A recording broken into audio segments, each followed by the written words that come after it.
Hello everyone. My name is Aisha. I'm 38, a single mother living in a small two-room apartment in the city. I work long hours at a shop and do stitching at night just to make ends meet. My daughter is 9. She's my everything. But last year, money became so tight that rent felt like a mountain I couldn't climb. My landlord, Mr. Khan, was a man in his late 50s. Tall, always neatly dressed, calm voice. He lived in the same building on the top floor. At first he was just polite, greeting in the hallway, asking if everything was okay. But when I missed 2 months' rent, the reminders started. First messages, then a note slipped under the door. Rent overdue. Please pay within 7 days or further action. I was terrified. Eviction meant losing our home.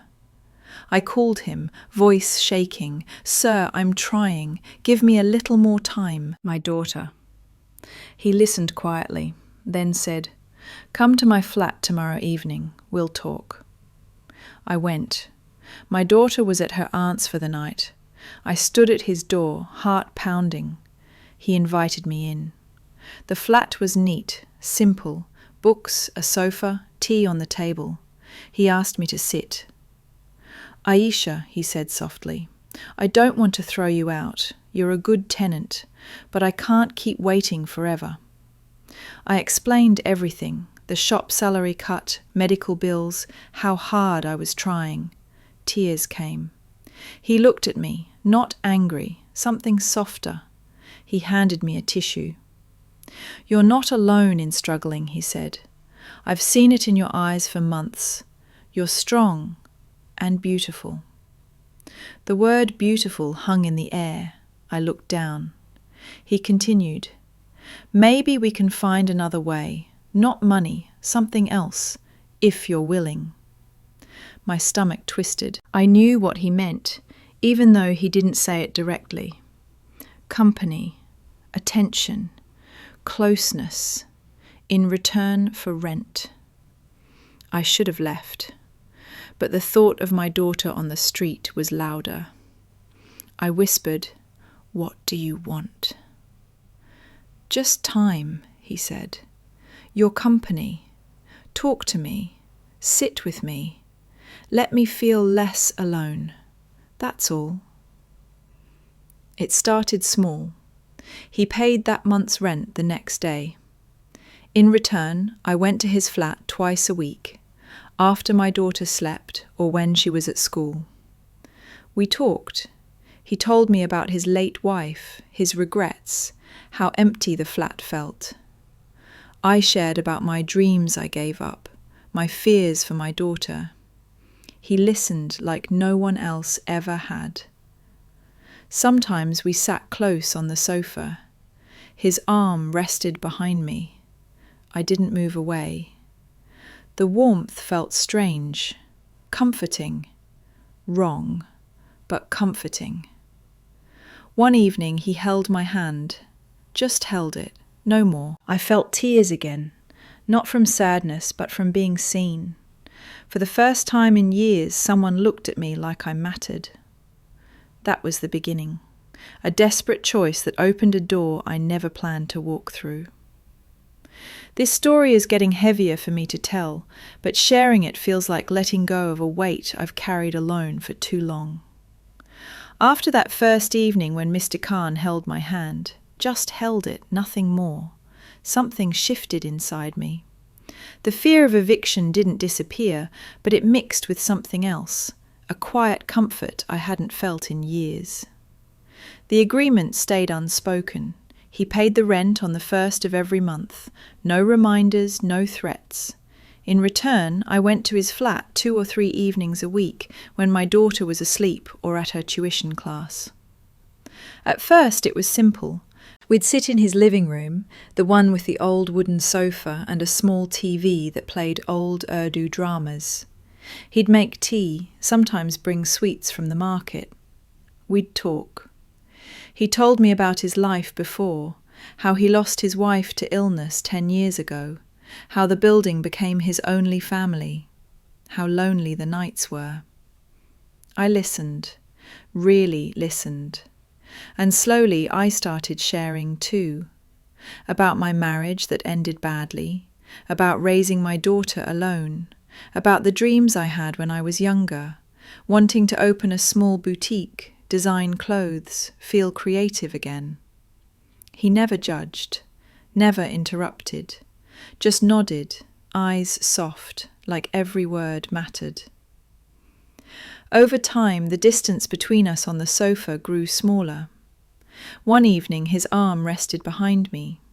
I leaned back a little.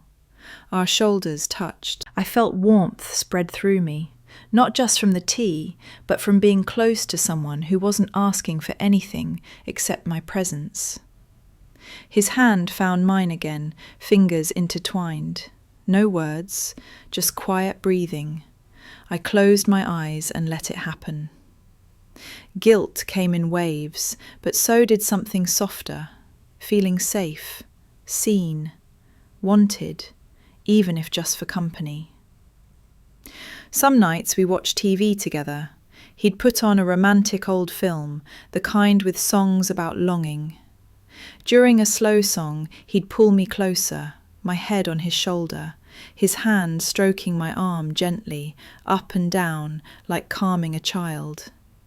I didn't stop him. I didn't want to. The touch felt innocent on the surface, no demands, no rush, but underneath it carried a current, a pull I couldn't ignore. My heart would race, my skin would tingle where his fingers traced. I'd tell myself, this is just comfort, just gratitude. But deep down, I knew it was more. I was giving him my time, my attention, my warmth, and he was giving me security. And something else, a feeling of being desired again. One particular evening stands out. It was raining outside, heavy monsoon rain that made the building feel smaller, more intimate. My daughter was at a sleepover. I went to his flat, soaked from the walk. He opened the door with a towel. "Come in, Aisha, you'll catch cold." He made hot ginger tea. We sat on the sofa. The rain drummed on the windows. He wrapped a blanket around my shoulders, then around both of us. We talked about nothing important. The weather, the building repairs, a stray cat he fed sometimes. Then silence. Comfortable silence. He turned to me. "You're shivering," he said. His hand touched my cheek, warm, gentle. I looked up. Our eyes met, held. Something in his gaze made my breath catch. He leaned in slowly, gave me time to move away. I didn't. Our lips met, soft, hesitant, like testing fragile glass. It wasn't hungry or urgent, just tender. A kiss that said more than words ever could. I pulled back first, cheeks burning. "We shouldn't." "I know," he whispered, "but I've wanted to do that for so long." We didn't do more, just sat there, foreheads touching, hands clasped. The rain kept falling.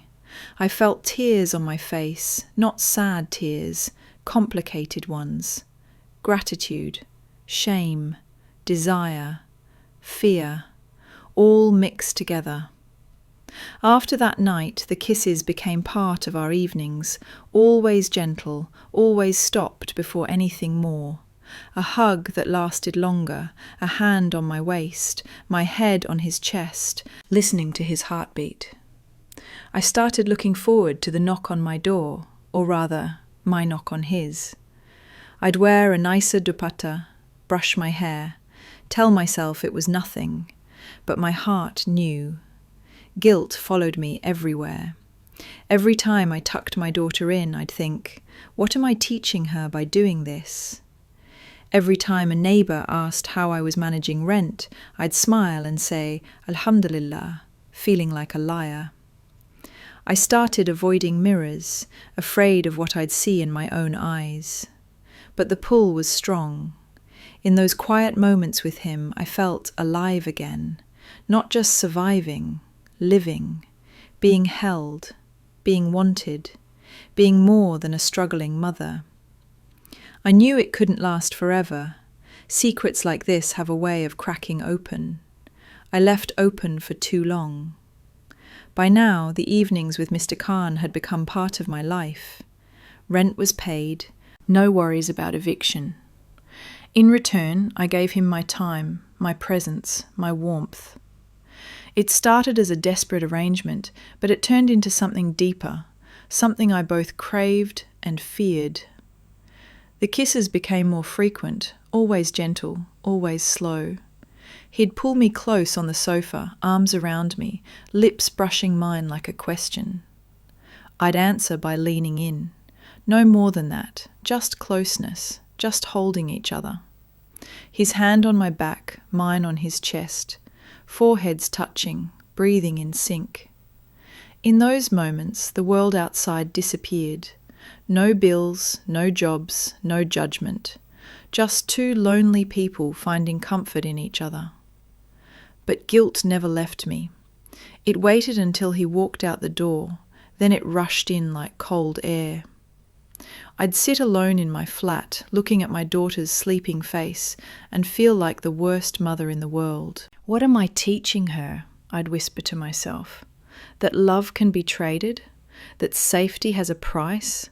I'd cry quietly, wipe the tears, and promise myself, 1 more month, then I'll stop. I'll find another way. But every time the first of the month came and he paid the rent again, the promise broke. I'd tell myself, just until I get a raise, just until I save enough, and I'd go back to his flat. The pull was stronger than my will. One evening, everything almost ended. It was a quiet Wednesday. My daughter had a school event, so she was home late. Mr. Khan asked if he could come over instead. Just to talk, he said. I said yes. He arrived with a small gift, a scarf for me, soft wool, the colour of deep green. It reminded me of your eyes, he said. I took it. We sat, talked, laughed a little. Then he pulled me close, like always. This time the kiss was different, deeper, longer. His hands on my waist, mine around his neck. We stayed like that for what felt like forever. My heart was racing. Part of me wanted more, wanted to feel fully wanted, fully held. But another part screamed, "Stop! This is wrong." Then, the sound of keys in the door. My daughter, home early. Panic hit like ice. We froze. Mr. Khan pulled back. I stood up fast, smoothing my dupatta, heart in my throat. "Better?" I called, voice shaking. She walked in, backpack on, smiling. "Ummi, the event finished early. Uncle Khan is here?" She saw him on the sofa. Innocent eyes, no suspicion. Mr. Khan stood calmly, smiled like nothing happened. "Hello, little one. Just checking on your ummi. Everything okay?"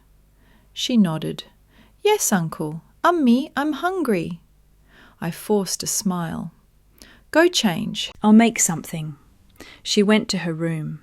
Mr. Khan looked at me, whispered, "I should go." I nodded. He left quietly, door closed. I stood there shaking. My daughter came back out. "Ummi, why are you crying?" I wiped my face fast. "Nothing, beta, just tired." That night I couldn't sleep. The close call replayed over and over. What if she had come in 2 minutes earlier? What if she had seen us? What if she asked questions? The guilt was unbearable now. I felt dirty, ashamed, terrified of losing her trust one day.